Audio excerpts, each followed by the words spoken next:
جو بھی مسائل عوام کو درپیش ہوں گے روزمرہ کے، ان کی ذمہ داری مرکز میں بھی اور سب سے بڑے صوبے میں بھی ان کی ہوگی، اور انجائے جو ہیں وہ جالے کریں گے کہ ان کی سندھ میں حکومت بھی ہوگی، بلوچستان میں حکومت ہوگی، جہاں کوئی بہت زیادہ ڈیمانڈ نہیں ہوتی۔ عوام کی سب سے زیادہ ڈیمانڈ جو ہوتی ہے وہ پنجاب میں ہوتی ہے، مرکزی حکومت سے بھی صوبائی سے بھی۔ تو میں سمجھتا ہوں کہ لیکن مسلم لیگ کے پاس اس کے بغیر چارہ کار ہی نہیں تھا، لیکن دونوں کو اکٹھا جو کیا ہے وہ ایک خوف نے کیا ہے، وہ اپنے اپنے بے وفاؤں نے ہمیں۔ اور دوسرا میرا خیال پی ٹی آئی کی جو ہٹ درمی ہے اس نے بھی ان کو پیپلز پارٹی کی بارگیننگ پوزیشن مضبوط کی ہے۔ اس نے جب نہیں وہ جو فیصلہ ہوا کہ جی ہم مذاکرات پیپلز پارٹی، اس سے پیپلز پارٹی کی پوزیشن تو مضبوط ہوگی نا، بارگیننگ پوزیشن جو ہے وہ تو مضبوط کر دی گی نا۔ مسلم لیگ کے لیے چارہ کار ہی نہیں رہا کہ جی وہ حکومت بھی بنائیں اور ذمہ داریاں بھی ساری کی ساری قبول کریں۔ لیکن میرا خیال ہے ہم آتے ہیں جناب علی ظفر صاحب کہ علی ظفر صاحب اب یہ تو لگ رہا ہے کہ حکومت سازی کا عمل جو ہے یا توازن جو ہے وہ تو مسلم لیگ اور پیپلز پارٹی کے حق میں چلا گیا، کیونکہ آپ کسی جماعت کے ساتھ ہاتھ ملانے کے لیے تیار نہیں، کسی اتحادی کو ساتھ لینے کے لیے تیار نہیں، کسی کو اتحادی بنانے کے لیے تیار نہیں۔ تو اس حکومت سازی کے عمل میں آپ جب اپوزیشن میں بیٹھتے ہیں تو آپ کے عوام نے جو آپ کو مینڈیٹ دیا، آپ اس مینڈیٹ کی وجہ سے اپنے لیے، ملک کے عوام کے لیے اور اپنے کارکنوں کے لیے کچھ سہولتیں لے پائیں گے یا مشکلات ہی مشکلات ہوں گی؟ دیکھیں جی، سب سے پہلے تو ایک پارلیمنٹری جمہوریت میں آپ حکومت بنائیں یا آپ بیٹھے اپوزیشن میں، دونوں کا بڑا کردار ہوتا ہے جی، اور بالخصوص انوائرمنٹ ہے اپوزیشن کا بہت کردار ہوگا، کیونکہ اپوزیشن نے ایک ڈائریکشن میں رکھنا ہے حکومت کو، اور یہ ایک جو رول ہے ہم اگر ادا کرنا پڑا تو پی ٹی آئی کی اسٹریٹجی یہی ہے کہ ہم بھرپور طریقے سے اس رول کو بھی ادا کریں گے۔ لیکن ہمارا جو مین اس وقت پلان ہے، جو پی ٹی آئی کا گیم پلان ہے اس سارے معاملے میں، وہ کچھ اس طرح ہے کہ ہم نے یہ تو دیکھ لیا کہ عوام نے ایک بھرپور لاؤڈ اینڈ کلیئر ووٹ دیا، انہوں نے امید کے لیے ووٹ دیا، انہوں نے تبدیلی کے لیے ووٹ دیا، انہوں نے جمہوریت کے لیے ووٹ دیا، اور انہوں نے پی ٹی آئی اور عمران خان صاحب کے لیے ووٹ کیا۔ اب وہ الگ بات ہے کہ رات کے اندھیرے میں وہ اس کو چرا لیا گیا ڈیٹا لوگوں کا، اور بہت سارے لوگ جو ہیں جو جیتے ہوئے تھے وہ ایکچولی ہار گئے۔ لیکن ہماری اسٹریٹجی اب 3 پرونگ اسٹریٹجی ہے۔ ایک تو یہ کہ پارلیمنٹ میں جو بھی نمبرز ابھی ہمیں نوٹیفائی ہوئے ہیں اس کے مطابق ہم بھرپور طریقے سے بنائیں گے، جہاں ہم اپوزیشن میں بیٹھنا پڑا ہم اپوزیشن میں بیٹھیں گے۔ اس کے ساتھ دوسری اسٹریٹجی یہ ہے کہ جو اسٹولن مینڈیٹ ہے، جو چوری شدہ مینڈیٹ ہے، اس کے لیے جو بھی قانونی جنگ ہے ہم وہ لڑیں گے، بیکاز وہ ہمیں جب واپس ملے گا انشاءاللہ تو پھر اس کے بعد خود بخود حکومت ہماری بن جائے گی، کیونکہ نمبرز آ جائیں گے۔ لیکن وہ لیگل بیٹل ہم نے چھوڑنی نہیں ہے۔ اور تیسرا جو ہمارا اسٹریٹجی ہے وہ یہ ہے کہ جہاں تک پروٹیسٹس ہیں، ہمارا ایک بنیادی حق ہے کہ ہم اسٹریٹ پروٹیسٹ کریں، سڑکوں پہ آ کے پروٹیسٹ کریں۔ جو جماعت اس وقت اس دھاندلی کے خلاف پروٹیسٹ کر رہی ہے اس کو جوائن کریں، یہ ہماری تیسری پورشن ہوگا اسٹریٹجی کا۔ تو اس طرح ہم سوچ رہے ہیں، اور کے پی کے میں ہماری حکومت بننے جا رہی ہے، وہاں ہم دکھائیں گے کہ ہماری کارکردگی کیا ہو سکتی ہے، لوگوں نے کیوں ہمیں ووٹ دیا تھا۔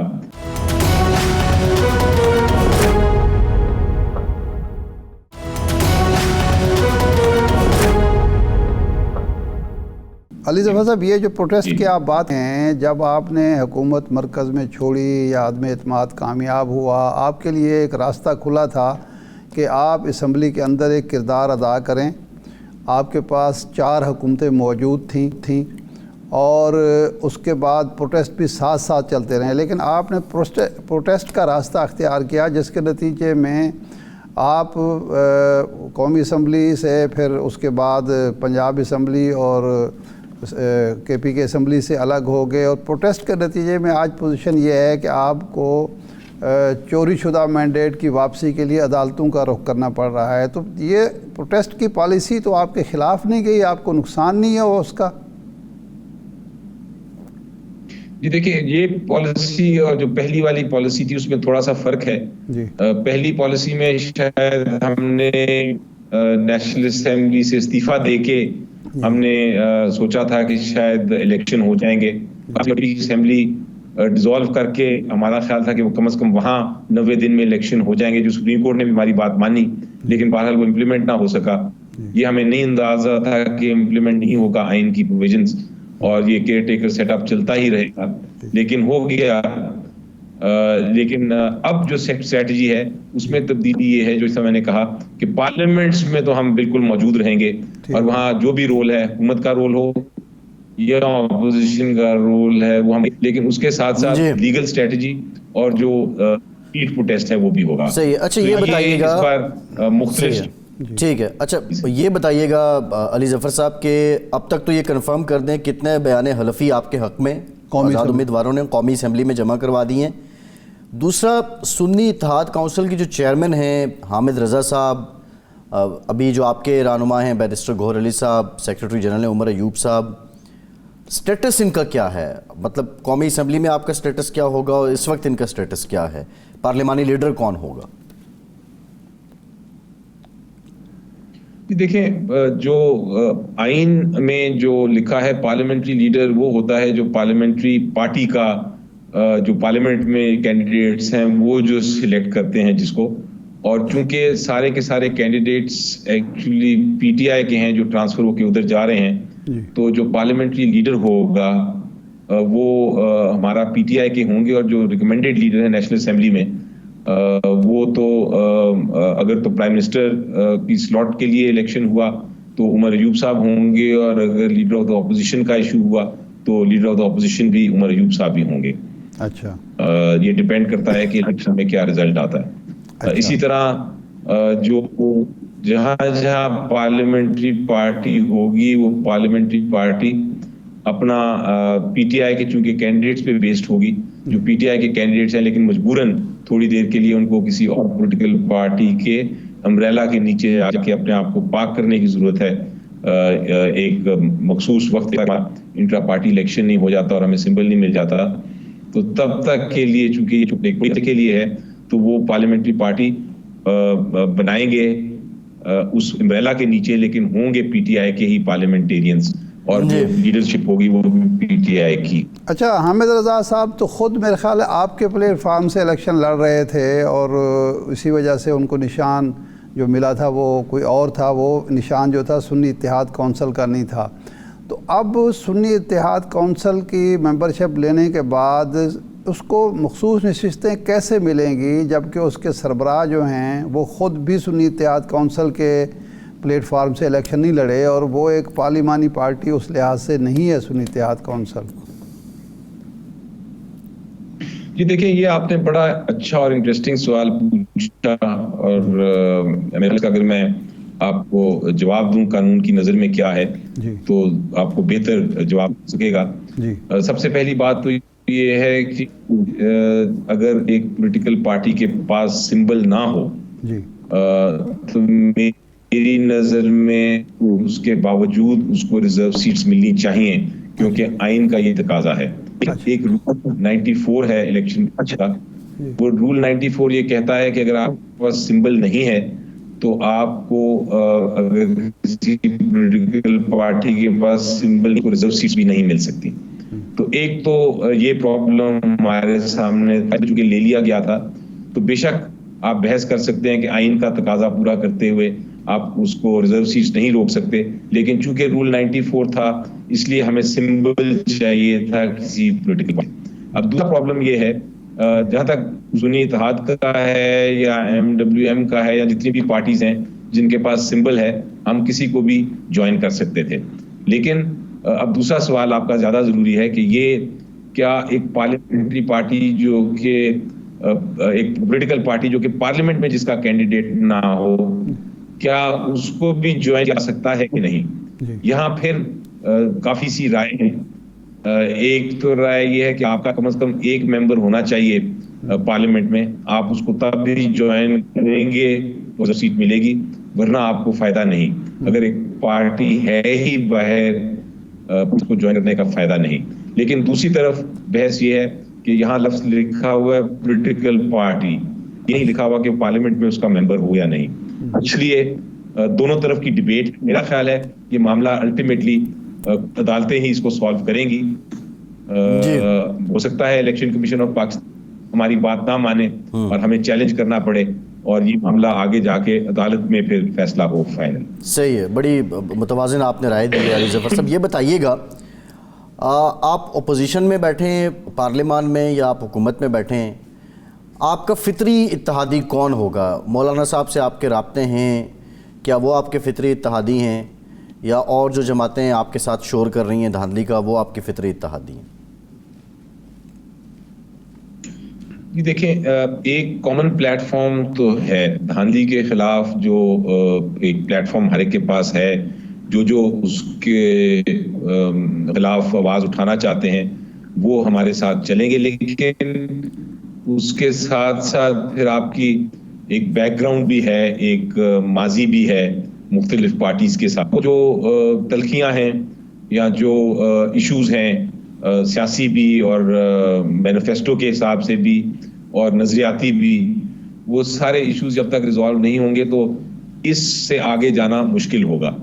لیکن میری نظر میں ہر پولیٹیکل پارٹی اور ہر جو جماعت ہے اور ہر جو کینڈیڈیٹ ہے جو الیکٹ ہو کے آیا ہے وہ قابل عزت ہے, اور ان کے ساتھ کم از کم مذاکرات شروع کرنے میں حرج نہیں ہوتا.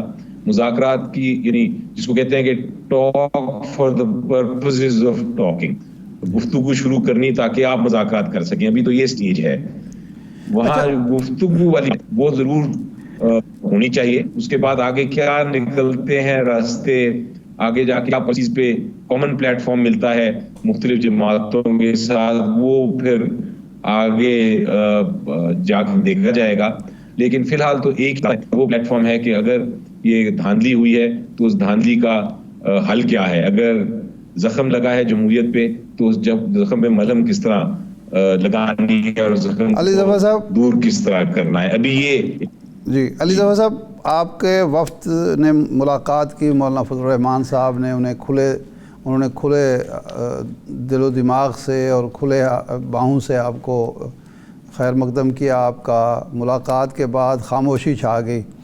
اب شنید یہ ہے کہ آج مسلم لیگ نون کے وفد نے ان سے ملاقات کی ہے اور بلوچستان میں حکومت سازی کے حوالے سے بھی ان کا تعاون مانگا ہے اور ان کو آفر کیا ہے KPK میں گورنرشپ بھی.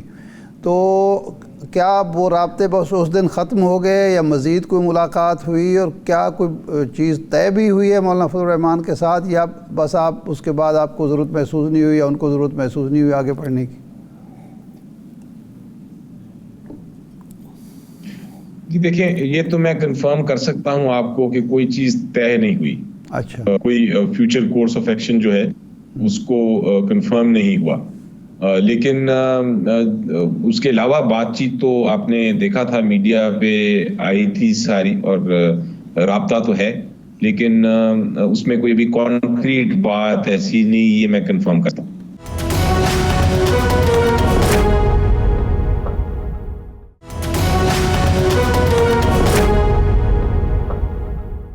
یہ بتائیے گا علی ظفر صاحب, آج مریم نواز صاحبہ جو نامزد وزیر اعلیٰ ہیں مسلم لیگ نون کی طرف سے پنجاب میں, انہوں نے اپنا ایک ایکشن پلان دیا کہ وہ ہر گاؤں میں پینے کا صاف پانی پہنچائیں گی, بلا سود قرض دیں گی. پاکستان تحریک انصاف KP میں جو گورنمنٹ بنانے جا رہی ہے, جہاں پہ آپ شور ہیں آپ کی گورنمنٹ ہونی ہے, آپ کا روڈ میپ کیا ہے, آپ کا ایکشن پلان کیا ہے, آپ کا ویلفیئر پروگرام کیا ہے؟ ابھی تک ایسی کوئی بات ہم نہیں سن رہے آپ کے فورم سے, ماں سوائے دھاندلی کے شور کے علاوہ. جی آپ بالکل, آپ نے وہ بات کی ہے جو میں بھی کر رہا ہوں اپنے لیول پہ, جو ہماری انٹرنل میٹنگز ہیں ان میں, کہ اس کے ساتھ ساتھ کہ یہ 3 پرونگ اسٹریٹجی جو اپنائی ہوئی ہے جس کا میں نے ذکر کیا, اس کے علاوہ چونکہ KP میں ہماری حکومت بن رہی ہے تو اب ہماری ایک مینیفیسٹو جو آلریڈی پبلک ہو چکا ہے، کیا ایکشن پلانز ہیں، اس کے اوپر ہمیں اسٹریٹجائز کرنے کی ضرورت ہے. اس میں بہت اہم چیزیں ہوتی ہیں کہ آپ کی جو بیوروکریسی ہے وہ کون سی چوز کر رہے ہیں، آپ اپنی پولیس کی سائڈ کون سی چوز کر رہے ہیں، آپ اپنی اکنامک ٹیم کون سی لے کے آ رہے ہیں، وغیرہ وغیرہ. جو ہمارے ڈیزگنیٹ چیف منسٹر ہیں وہ اس پہ کام شروع ہو گیا ہے، اور اب وہ ٹیمز جو ہیں اس کی تشکیل دی جا رہی ہے. ہمارے پاس اصل میں فائدہ یہ ہے کہ کے پی کے میں چونکہ پی ٹی آئی کی حکومت کافی عرصے سے ہے، تو یہ ایک کیری فارورڈ ہوگا. جو پہلے کام ہے جو لوگوں نے جس کو سراہا ہے، جس کی وجہ سے ووٹ دیا ہے، وہ کاموں کو کنٹینیو کریں گے اور ان کو امپروو کریں گے، ان کو بہتر کریں گے. تو میرا خیال ہے ہمارا کام کے پی کے میں کافی آسان ہے. جہاں تک یہ حکومت ہے جو بنانے اگر جا رہے ہیں، اگر ان کی حکومت بن جاتی ہے، تو میں ایک ایڈ کرنا چاہتا ہوں، میری ایک ہے ویو پوائنٹ، اور وہ ویو پوائنٹ یہ ہے کہ جب آپ کی حکومت کی لیجٹیمیسی نہ ہو، جب اس کی بیکنگ نہ ہو، لوگوں کا اعتماد نہ ہو، تو پھر مشکل فیصلے تو بہت ہی مشکل ہوتے ہیں، وہ ناممکن ہوتے ہیں. آسان فیصلے بھی نہیں لیے جا سکتے، اور اس میں اسپیشلی جب آپ کی حکومت ڈیپینڈ کر رہی ہو باقی لوگوں کی کنسنٹ پہ، باقی لوگوں کے ووٹ پہ، جو کہ حکومت میں بھی نہ ہوں، تو پھر اور بھی آپ بلیک میل ہو جاتے ہیں، اور بھی مشکل ہوتا ہے.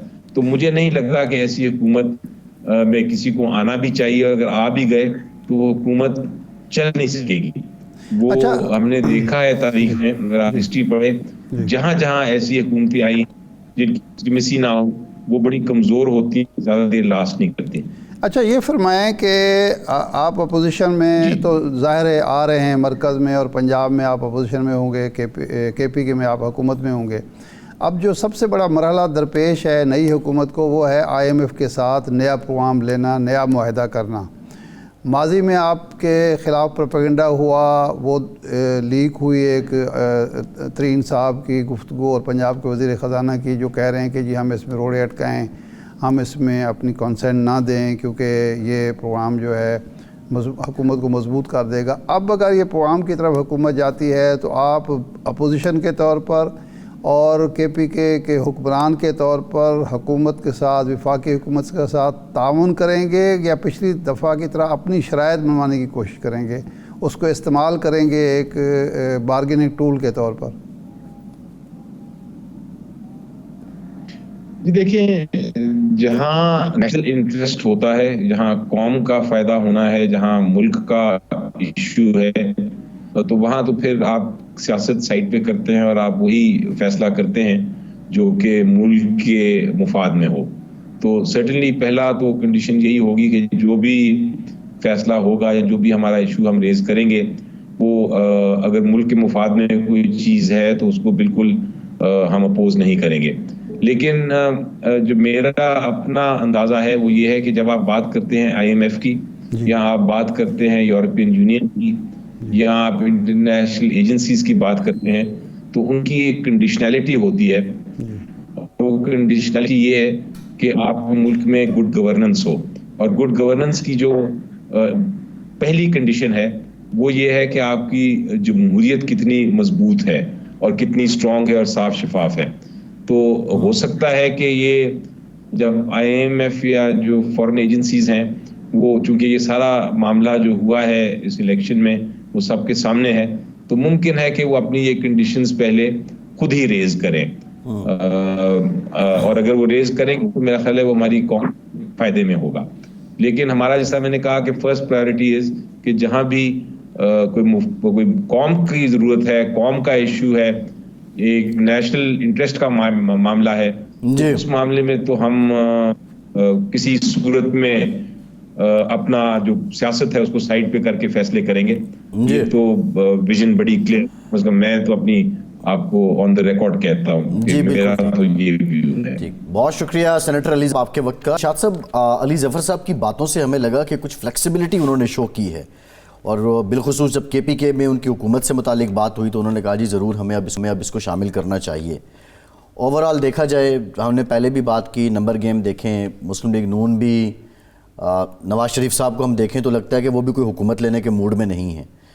پیپلز پارٹی بھی اس نے کہہ دیا ہمیں مینڈیٹ نہیں ملا, نہ وہ لینے کے موڈ میں ہے نہ کوئی انہیں دینے کے موڈ میں ہے. اچھا یہ بات آپ کہہ سکتے ہیں, لیکن وہ نمبرز رزلٹس آنے کے بعد تو وہ بالکل ہی نہیں لینا چاہ رہے. اس بات کو ہم اگر مان لیں کہ یہ کڑوا گھونٹ پیپلز پارٹی, مسلم لیگ نون اور ایم کیو ایم بھر رہے ہیں اور ایوان بھی عکاسی کرے گا, حکومت ظاہر ہے ڈیل کرنا ہے, مشروط ہیں ہمارے معاملات, آئی ایم ایف پروگرام کی طرف جانا ہے, فچ کی رپورٹ بھی دیکھی ہے, لیکن اگر سڑکوں پہ خواہ وہ مولانا ہی کیوں نہ ہو, خواہ وہ پی ٹی آئی کیوں نہ ہو یا کوئی اور جماعت ہی کیوں نہ ہو, وہی دھرنے ہوں, وہی شور ہو, اسلام آباد کا جو ڈپلومیٹک انکلیو ہے وہ بھی بند ہو, ریڈ زون بھی بند ہو, وہی ساری شر چل رہے ہوں, تو یہ حکومت کیا کرے گی؟ اچھا پہلی بات تو یہ ہے کہ میں سمجھتا ہوں یہ بڑی ایک بالغ نظری ہے. اگر علی ظفر صاحب کی یہ بات کور کمیٹی میں بھی سنی جا رہی ہے, وہاں بھی یہی سوچ ہے, تو اس کا مطلب یہ ہے کہ پچھلے 2 سال کے تجربات سے پی ٹی آئی نے سیکھا ہے. ایک بات تو, اور دوسرا اس کا پہلو یہ ہے کہ اب ملک میں دنگا فساد کی سیاست نہیں ہوگی کہ ملک کو مضبوط کرنے کی, ملک کی معیشت کو مضبوط کرنے کی اور جمہوریت کو مضبوط کرنے کی سیاست ہوگی, خواہ وہ اپوزیشن کی طرف سے ہو یا حکومت کی طرف سے ہو. اب اس میں ذمہ داری حکومت کی بڑھ جائے گی. وہی جو روش 16 ماہ میں چلی کہ انتقام اور لڑائی اور اپوزیشن کو دیوار سے, یعنی شہباز شریف کو کہتے یہ تھے کہ جی عمران خان کی حکومت نے ہمیں دیوار میں چنوا دیا ہے, لیکن ان کے اپنے دور میں خود بھی یہی کچھ ہوا. جی تو اس کا مطلب ہے کہ اب حکومت کو بھی وہ کام نہیں کرنا چاہیے اور کرنا پڑے گا کہ جس کی وجہ سے پھر ایک تلخی, پھر ایک نفرت, پھر ایک لڑائی, پھر ایک تصادم, اور کسی کو بھی نہیں کرنا چاہیے. ماضی کو خیر بات کہہ کے جو بشارت حسین صاحب بات کر رہے ہیں نا, وہی بات ہی مناسب اور موزوں بات ہے. دوسری بات یہ ہے کہ اپوزیشن کا, یہ میں کئی دفعہ دہرا چکا ہوں, حاجی سیف اللہ خان صاحب ایک پارلیمنٹیرین تھے بڑے قابل, اور مجھے 93 کی بات ہے کہ حکومت بن گئی محترمہ بینظیر بھٹو صاحب کی, اور اپوزیشن تھی میاں نواز شریف صاحب کی, اور 10 سیٹوں کا فرق تھا, 10 یا 8 سیٹوں کا قومی اسمبلی میں. تو میں نے کہا بھائی صاحب یہ حکومت کیسے چلے گی, اتنی بڑی اپوزیشن آ گئی ہے. تو انہوں نے کہا تھا کہ دیکھیں اپوزیشن چھوٹی یا بڑی نہیں ہوتی, جی اپوزیشن لائق یا نالائق ہوتی ہے. بڑی زبردست بات ہے. اگر تو لائق اپوزیشن ہے تو وہ 30 لوگ بھی کافی ہوتے ہیں, اور انہوں نے مثال دی کہ 71 کے بعد جو بھٹو صاحب کی حکومت بنی اس میں 30 لوگ تھے, آخر میں وہ 11 رہ گئے تھے, باقی سارے بھٹو صاحب نے شامل کر لیے تھے, کیونکہ وہ بادشاہ سلامت تھے, وہ ان چیزوں پر یقین رکھتے تھے کہ کوئی پولیٹیکل پارٹیز ایکٹ ہے یا کوئی پارٹی ہے یا اس کا ممبر ہے, وہ جس کو چاہتے تھے توڑ لیتے تھے. تو لیکن اس نے ناخن چنے چبوائے. آئین جب بنا تو اس 36 یا 35 ممبران کی اپوزیشن نے بنیادی جو فلسفہ تھا پیپلز پارٹی کا, سوشلزم, وہ لفظ نہیں آنے دیے آئین میں. جی اسلامائزیشن کو شامل کیا, اور بہت ساری اور چیزیں. پارلیمانی نظام, بھٹو صاحب صدارتی نظام چاہتے تھے, پارلیمانی نظام قبول کرنا پڑا ان کو. پھر انہوں نے اپنی مثال دی کہ جنید صاحب کے مقابلے میں جو ان کے یہ جو انڈیپینڈنٹ پارلیمنٹری گروپ تھا وہ 14-15 لوگوں پر مشتمل تھا. جی لیکن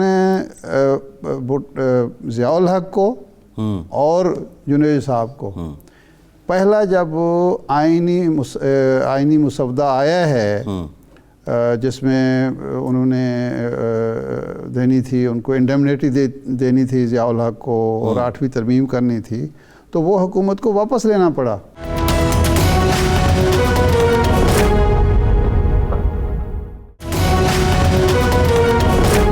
بریک کے بعد ایک بار پھر سے آپ کو خوش آمدید کہیں گے. ہمیں جوائن کیا ہے پاکستان پیپلز پارٹی کے سینئر رہنما قمر زمان قاہرہ صاحب نے. قاہرہ صاحب مبارک ہو, معاہدہ مسلم لیگ نون اور پیپلز پارٹی میں طے پا گیا. عمومی جو تاثر ہے, اور بالخصوص مسلم لیگ نون کے حلقے بھی یہ کہتے ہیں کہ پیپلز پارٹی نے بڑا اچھا بارگین کیا ہے کہ وہ آئینی عہدے بھی ان کو مل رہے ہیں, 2 صوبوں میں حکومت بھی ہے, اور امپورٹنٹ بات یہ ہے کہ وفاقی کابینہ کا وہ حصہ نہیں بنیں گے اور نہ ہی پنجاب کابینہ کا, اور ذمہ داری کا بوجھ بھی کم ہوگا.